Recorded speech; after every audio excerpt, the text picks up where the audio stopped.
Hello and welcome to lecture number 29 in the course User Centric Computing for Human Computer Interaction. So, in the previous 28 lectures, we have learned about many concepts related to this course. So, if we quickly have a recollection of what we have learned, so we started with a discussion on overall interactive system design process, what are the stages involved. Then we discussed about the importance of computation in the design of interactive systems, and we have discussed one computational framework. In the subsequent lectures, we discussed about user models, particularly computational user models, which is a very important component of the framework.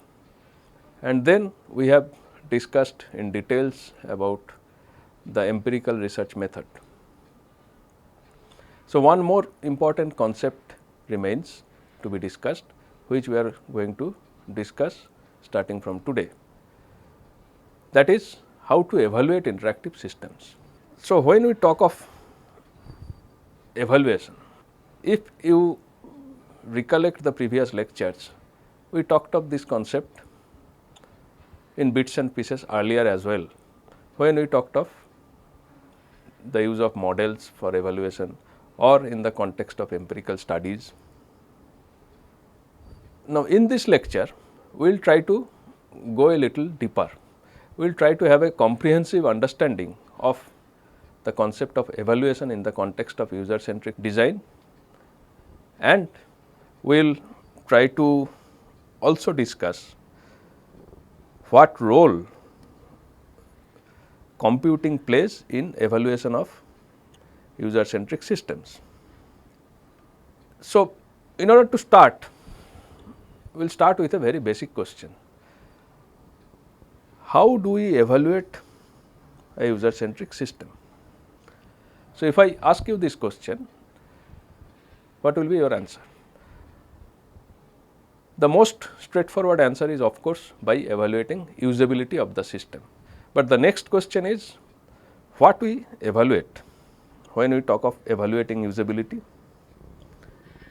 what are the things that we evaluate in usability? Now, in one of the earlier lectures, if you may recollect, we mentioned 5 measures of usability. Those are learnability, memorability, efficiency, error rate and user satisfaction. So, when we say that we want to evaluate a system in terms of usability, what we indirectly refers to is to measure these components of usability.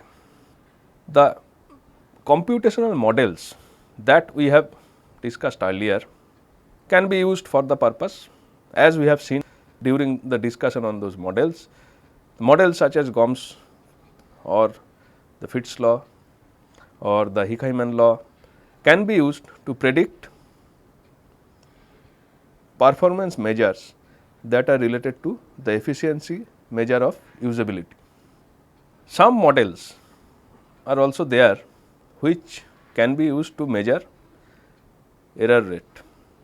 However, the formal models that we have discussed can also be used to measure certain quantities which can indirectly be linked to the usability measures. These again we have seen during the discussion on the use of formal models. But the point is that it is very difficult or maybe impossible to evaluate all the usability concerns with these models. So, the models can be utilized to measure few things such as efficiency, error rate, but there are certain components of usability which may not be possible to be measured with these formal models. For example, if you are asked to measure memorability, how can that be measured with a formal model? So, what is memorability? It essentially refers to the ease with which we can remember the features of a design. That is the definition, which is of course somewhat vague, cannot be quantified easily, and there lies the problem, how to measure it. Now, there have been attempts to measure it using cognitive architectures. Now, these cognitive architectures we have not discussed earlier. This is an advanced form of user models and they are quite complex. But even with cognitive architectures, it is possible to measure memorability of very simple systems. For complex systems, even such advanced techniques such as the cognitive architectures will fail. Similarly, there is an issue with measurement of learnability or satisfaction. So, in a nutshell, what we can say is that we can use models whichever we have learned earlier to measure say the error rate or the efficiency, but these models may not be sufficient or suitable to measure memorability, learnability, subjective satisfaction. So, some components of usability can be measured with models, some may not be measured with models only. So, then what we need? We have to go for alternative techniques to evaluate those systems and evaluate those measures.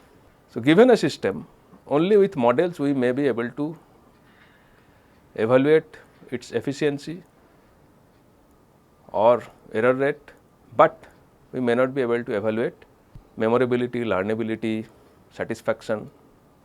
So, overall usability measurement or overall usability evaluation may not be possible only with models and we have to go for alternative evaluation techniques. There are in fact many such techniques available. We may categorize all these techniques in the form of a hierarchy which is shown here. So, all the evaluation methods may be divided into two broad categories: evaluation without users and evaluation with users. Now, under evaluation without users, again we have two broad categories. One is evaluation that are done by experts or expert evaluation, and the other category of evaluation methods comes under model based evaluation. The category evaluation with users, the techniques that belong to this category can again be divided into two groups. One is evaluation with self reports and other one is empirical studies. So, broadly all the evaluation methods we can categorize into this hierarchical form. There is another way to view this. Before we discuss that, let us try to look at another aspect of evaluation, that is how we perform the evaluation. It involves two stages or two activities. One is collection of data, other one is analysis of data. Now, if you may recollect, in a previous lecture we mentioned that the data collection can be performed either manually through intervention of a human observer, and also it can be performed automatically with the use of technology aids such as computers, recorders, sensors and so on. Similarly, analysis of data can also be performed in different ways. We can have non-automated means of analysis, for example, inspection based approaches, or we can have tools to perform the analysis automatically.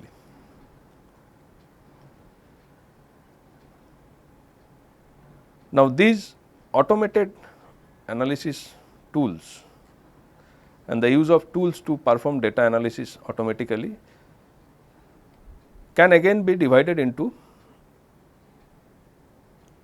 two subcategories. So, automated data analysis can be done in either of the two ways. One is semi-automated approach, other one is automated approach. So, in semi-automated approach, we use automation tools for processing of data primarily. For example, preparation of tables, charts, statistical analysis, and these help us in further analysis of the data, which we need to do sometimes manually. However, in case of purely automated data analysis approach, we use models to compare and conclude about the usability without any post processing of data. So, to summarize, any evaluation involves two activities: data collection and data analysis. Data collection, we can do it either with manual intervention or with the use of automated tools. Data analysis also we can perform in a non-automated way or in an automated way. In automated data analysis approach, there are two categories. In one category, which is called semi-automated analysis, we use tools, automation tools to primarily process the data rather than finally analyze it. And in fully automated approach, we use models to analyze and conclude about the data without any post processing. So, based on the way we collect and analyze data, we can have a different hierarchy of usability evaluation methods than the one we have discussed earlier. In this hierarchy, we have three broad categories. One is semi-automated method, one is non-automated method, one is automated method. The empirical studies that we have discussed earlier comes under semi-automated method. Now, under non-automated methods, there can be two categories of evaluation methods. One is expert evaluation, other one is evaluation with self reports. And under automated method, we have the model based evaluation. Now, let us try to understand these techniques one by one. So, we will start with expert evaluation. What we mean by this? So, when we are talking of expert evaluation, it is essentially referring to an evaluation method that is used for quick and cheap evaluation, and typically this is done at early stages of design when lots of iteration takes place. In order to perform expert evaluation, we need two things. What are those two things? The first thing is a prototype. So, we require at least a low fidelity prototype. And the second thing that we need is an evaluation team, which should have at least 3 to 5 members. Now, who are these members? They may be from the design team or may include some other skilled designers who are not part of the design of the particular product. Optionally, we may also include few end users in the team. So, what they do? So, each team member evaluates individually and produces a report. Now, at the end of the evaluation, all these reports are combined to produce a final list. What this list contains? Now, each report contains a list of usability issues, and at the end, when we combine, some issues may be duplicated across the reports, those are removed, and at the end it contains a list of unique usability issues identified by the evaluators. Now, there are many expert evaluation techniques. We will learn two of those, namely the cognitive walkthrough and the heuristic evaluation. Let us start with cognitive walkthrough.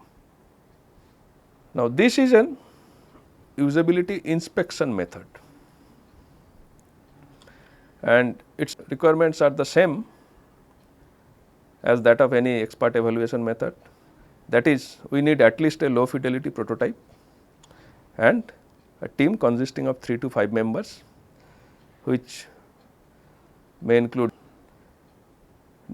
the designers, some other skilled designers or end users. Now, in case of cognitive walkthrough, the prototype that we require should support several tasks, not a single task, and it should be developed as vertical prototype. Let us try to understand how to create this prototype and what we meant by support for several tasks and vertical prototype in this context of cognitive walkthrough. Let us consider an example. Suppose we want to develop a simple calendar app. In our app, we show only the months in the first screen, and once the user selects a month, another screen appears showing the dates of the month. Now, a user can select any date and add some note. So, what are the tasks that a user can do with this interface? There can be several tasks. Let us see a few of those. One task can be select a month, another task can be select a day of a month, a third task can be add a note, a fourth task can be get back to the month view from the day view. There may be other tasks as well.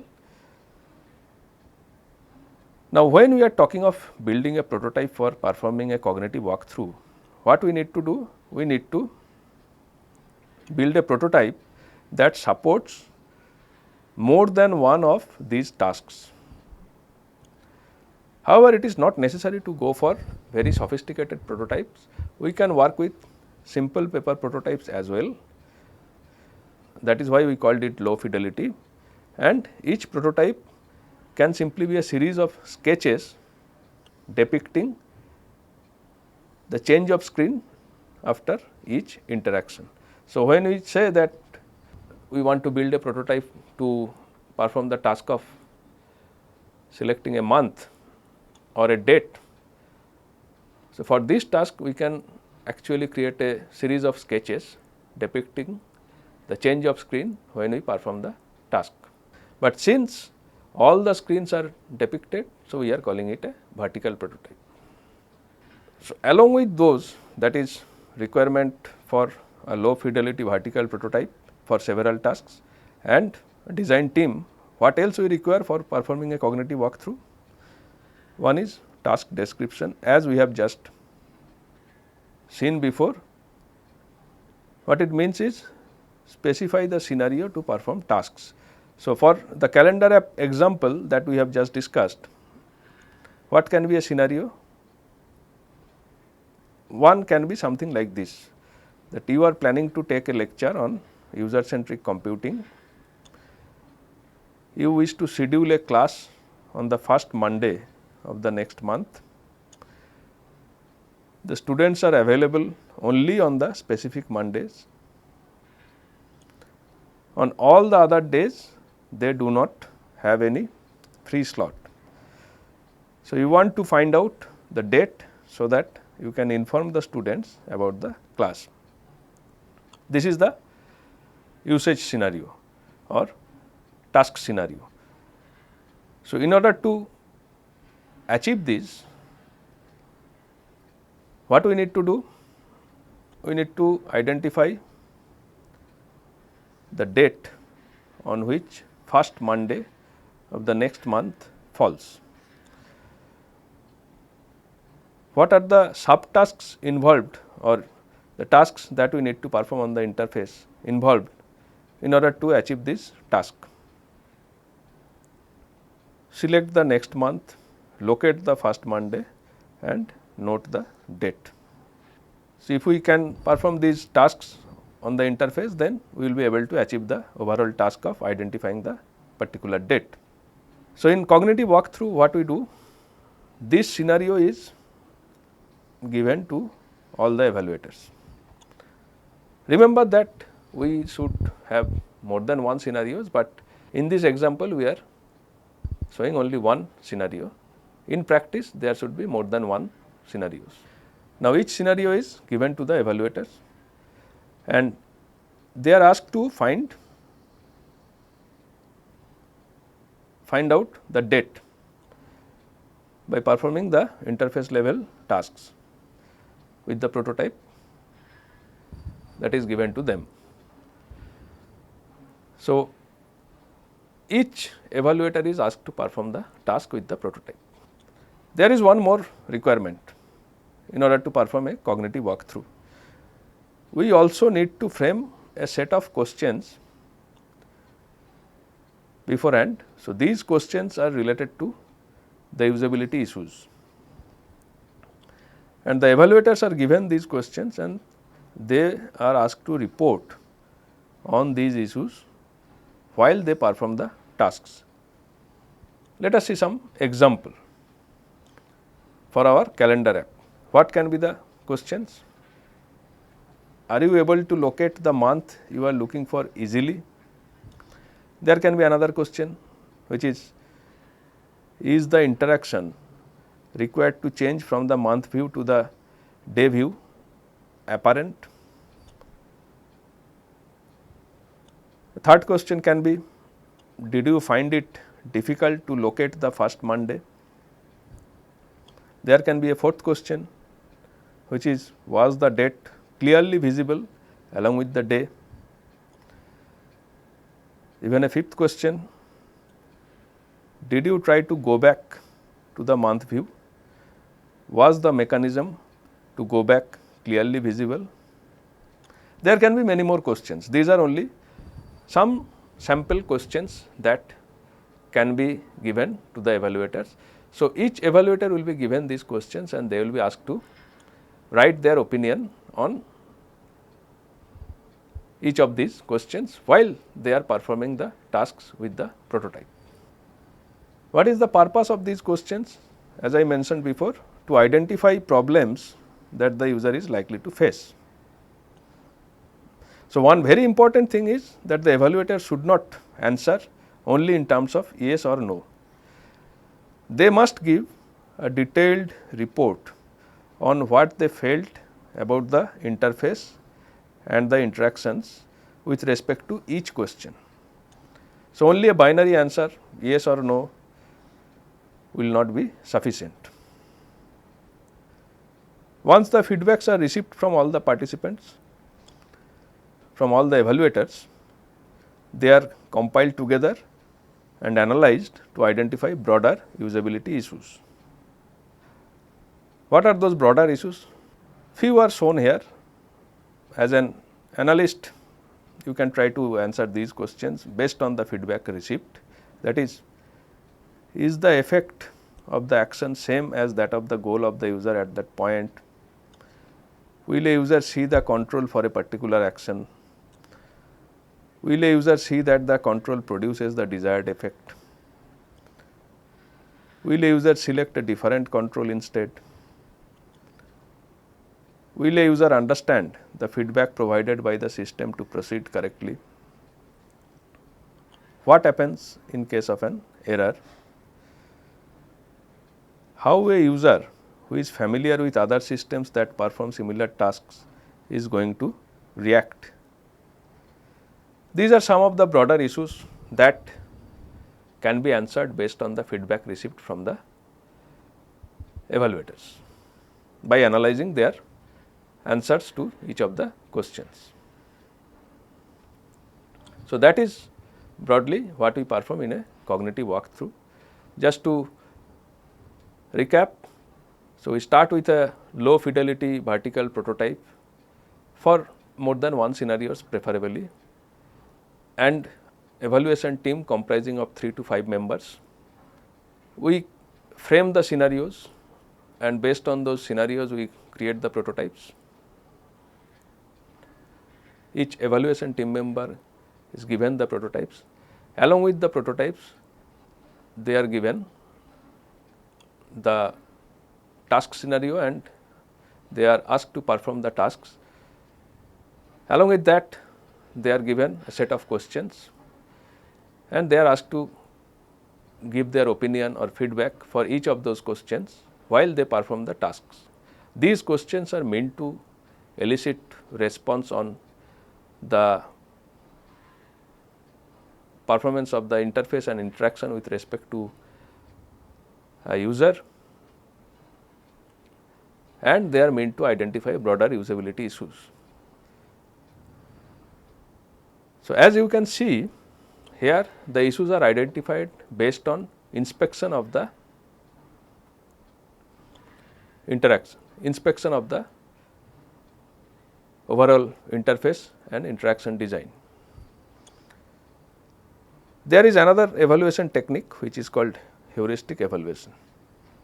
In case of cognitive walkthrough, it is useful in the early stages of the design. Now, the problem with this method is that it is scenario based. So, we evaluate with respect to specific usage scenarios. In case of complex systems, that is a problem, because complex systems are likely to have numerous scenarios and we cannot evaluate with respect to all. There are two reasons for that. First of all, we may not have sufficient time to do that. Secondly, even if we have time, we actually may not be able to enumerate all possible usage scenarios. As an example, if you are using any advanced text editor to type messages such as Microsoft Word, you may try to enumerate all the possible usage scenarios to understand the difficulty involved.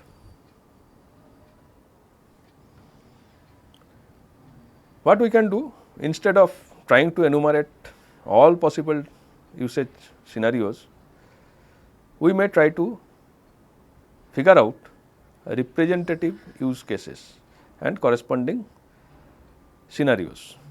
However, as we have discussed in one of our previous lectures, this is also not easy either, identifying the representative use cases. In such situations, what we can do? We can actually go for comprehensive evaluation of the whole system. So, we no longer need to create scenarios and ask evaluators to perform tasks. Instead, we can ask evaluators to tick on a checklist of features that the whole system supports. So, this is inspection based method. We are actually inspecting all the features and trying to figure out if there is any issue or not. Now, this approach is called heuristic evaluation. We evaluate a system with a checklist, and the items in the checklist are called heuristics.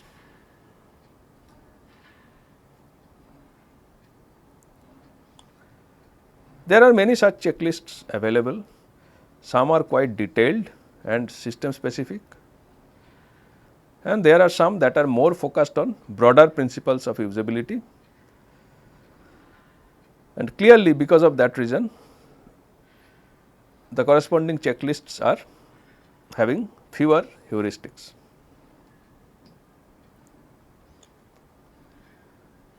In this lecture, we will discuss one from this later category of heuristics, which focuses on broader issues, which is called the 10 heuristics by Nielsen, or Nielsen's 10 heuristics, which was proposed by Nielsen in 1994.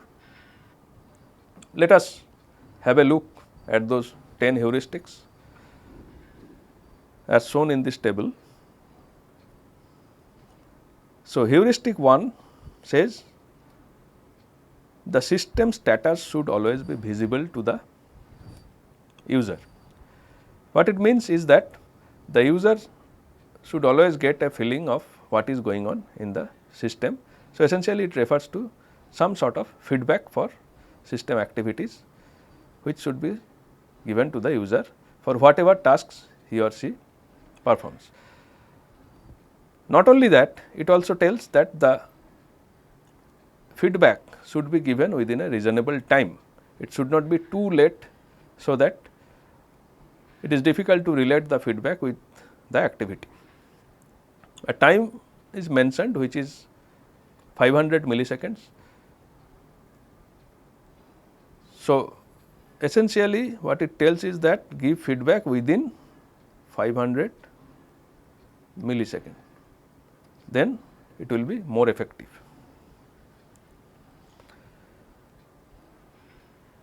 In heuristic 2, what it tells is that there should be a match between the system and the real world. So, whatever we get to see in the real world should be used to the extent possible to design things in the system, so that there is some consistency between our experience in the real world and our experience in the virtual world. If you may recollect, earlier we talked of guidelines. There we talked of external consistency, consistency between the system and the real world. This heuristic essentially points to the same. The third is user control and freedom. So, this third heuristic refers to the fact that the design should have undo and redo facilities, because users may make mistakes and they should be able to come out of those mistakes without going through elaborate dialogues. So, if they can come out quickly, then they feel that they are in control and they have freedom to do whatever they wish. Heuristic 4 is on consistency and standards. That is, throughout the system you should follow some consistency and it should follow standards, so that every time the user need not learn new things. Essentially, it refers to internal consistency in the system. The concern of designs that helps the user to prevent errors is taken care of in heuristic 5, that we should go for designs that prevents occurrence of errors. Heuristic 6 is interesting. What it tells is that whatever you do to design the system should help the user recognize the purpose rather than forcing the user to recollect the purpose. So, in other words, by looking at the interface, we should be able to recognize what it does, or by looking at the interface objects, we should be able to recognize what it is meant for, what these objects are meant for, how to use them, rather than the requirement of remembering the usage or purpose of those objects or the overall interface. A simple example is the design of a button. So, if I look at a button, I immediately recognize that it is meant for clicking. So, that shape or the way it is designed makes it apparent, that is recognition. Now, if I use a very abstract symbol to represent a button and then force the user to remember that this symbol means button, which in turn means you have to click on it, then that is called recall. Clearly, recall is a bad idea. So, if the more we force the user to recall, the less the usability of the interface is. So, whatever we design, our objective should be to help the user recognize rather than force the user to recall. The seventh heuristic talks about flexibility and efficiency of use. Essentially, it refers to the fact that whenever we design, we should keep in mind different categories of users, namely the expert users, novice users, intermittent users. In the eighth heuristic